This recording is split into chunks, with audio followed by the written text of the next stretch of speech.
नमस्कार दोस्तों, आज की कहानी है घर की रौनक बेटियां। पिता के गुजरने के बाद बेटे के कंधों पर सारी जिम्मेदारी आ गई थी और रोज घर की जरूरतों से तंग भी आ चुका था। एक शाम बड़े बेटे ने पूरे परिवार के सामने इस आर्थिक संकट को दूर करने के लिए प्रस्ताव रखा।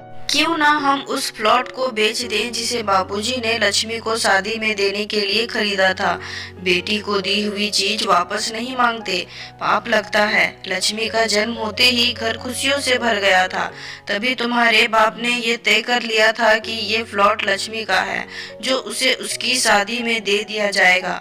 माँ ने अपना विरोध जताते हुए कहा, कौन सी बेटी? वो बेटी जो प्रेम विवाह कर घर की इज्जत को खाक में मिला गई और पिता की अंतिम यात्रा में भी न शामिल हुई।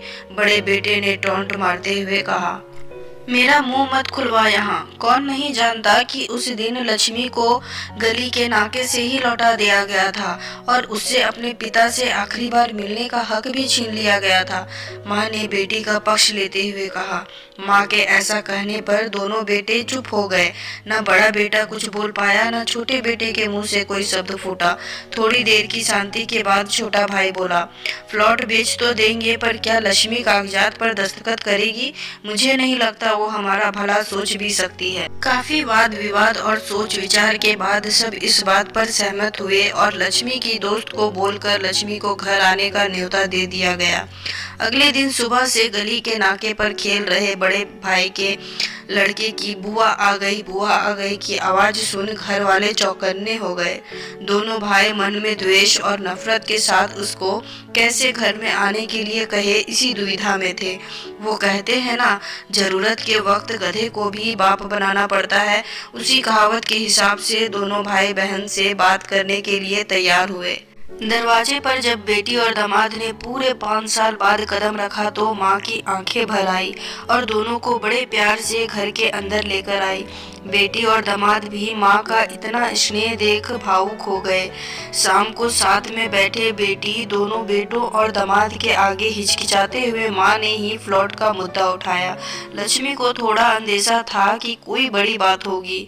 लक्ष्मी उसी दिन से ये सोच रही थी कि ऐसी क्या बात हो सकती है कि जिस भाई ने उसे बाप का मुंह तक नहीं देखने दिया, वो अचानक इतने कैसे पिघल गए। लेकिन अब उसको सारी बात समझ में आ गई। लक्ष्मी ने तिरछी नजर से अपने पति की तरफ देखा तो वो बोल पड़ा, देखिए माँ जी, शादी से पहले जो कुछ आपका था वो आप ही का रहेगा। ना उस पर मेरा या लक्ष्मी का कोई हक था, ना है, ना ही भविष्य में हम मांगेंगे। इसलिए आप निश्चित होकर उस प्लॉट के साथ जो करना है कीजिए। आप जहाँ कहेंगे हम वहाँ साइन कर देंगे।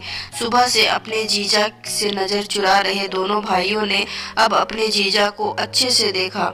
सुबह प्लॉट के कागजात पर बहन के दस्तखत लेकर काम खत्म ही किया जाए, यह तय हुआ।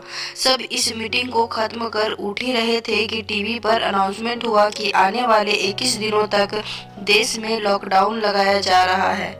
लक्ष्मी के पति ने फोन पर बात करने के बाद कहा, अब हम क्या करेंगे लक्ष्मी?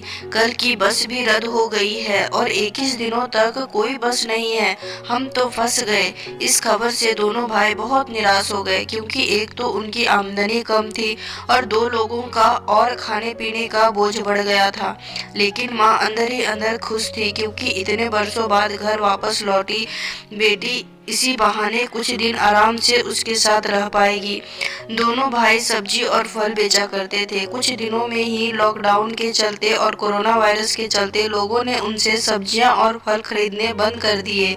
पहले से खराब उनकी आर्थिक स्थिति और ज्यादा खराब होने लगी और वह मन ही मन लक्ष्मी के कदमों को अशुभ मानने लगे। बहन और जीजाजी से उनकी यह हालत छुपी नहीं थी। लक्ष्मी के कहने पर उसके पति ने दोनों भाइयों की सब्जी और फल की रेडियो पर लोहे की रॉड और जालियां फिट कर दी। बाजार जाकर दोनों के लिए कैप, हाथों के दस्ताने और थोक के भाव से सब्जी और फल खरीद लाए। दोनों की रेडियो अच्छे से तैयार कर फल और सब्जियां ठक कर दोनों भाइयों को टोपी और दस्ताने देकर जीजाजी ने उनसे कहा, एक बार इस तरह से धंधा करके देखो, शायद आपका मुनाफा बढ़ जाए। थोड़ी आनाकानी करने के बाद दोनों भाइयों ने जीजाजी के समझाए अनुसार धंधा शुरू किया। 2-3 दिनों बाद ही कोरोना कोरोना से घबराए लोग अब ठगी हुई फल और सब्जियां और दस्ताने और सेफ्टी का ध्यान रखते बेचने वालों से ही फल और सब्जियां खरीदने लगे। इस तरह समझदार दामाद की वजह से धीरे धीरे दोनों भाइयों का धंधा अच्छा चलने लगा और उनके घर का गल्ला जो पहले खाली हो रहा था अब धीरे धीरे भरने लगा। माँ जैसे अपने मरे हुए पति से मन ही मन संवाद साधने लगी। देखो जी, आपकी लक्ष्मी सच में लक्ष्मी है, उसके पाँव घर में पड़ते ही घर खुशियों से भर रहा है। दोनों भाइयों के आंखों में पहले जो गुस्सा था उसकी जगह अब शर्म ने ले ली थी। वह मन ही मन सोचते थे, क्या गलत किया था बहन ने जो हमने उसके साथ इतना बुरा सलूक किया। शादी ही तो की थी और शादी करने से पहले हमें बताया भी था।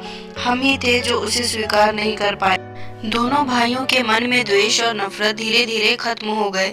21 दिन बाद जब दीदी और जीजाजी फ्लॉट के कागज पर साइन करने जाने लगे तब दोनों भाइयों ने उन्हें रोक लिया और उनसे माफी मांगते हुए वो पेपर्स उन्हें देते हुए बोले, शादी के वक्त हमने आपको कोई तोहफा तो दूर की बात है, आपका हक भी नहीं दिया, लेकिन अब इस प्लॉट को स्वीकार कर हमें प्रायश्चित करने का एक मौका दीजिए। सभी के आंखों में खुशी के आंसू आ गए और माँ ऊपर देखते हुए बोली, देखा, आपकी लाडली ने आज फिर हमारा घर खुशियों से भर दिया। कहानी कैसी लगी कमेंट में जरूर बताएं और अगर आपने अभी तक मेरे चैनल को सब्सक्राइब नहीं किया है तो जाकर सब्सक्राइब कर दे और बेल आइकन को जरूर प्रेस कर दे और लाइक और शेयर करना तो बिल्कुल ना भूले। Thank you.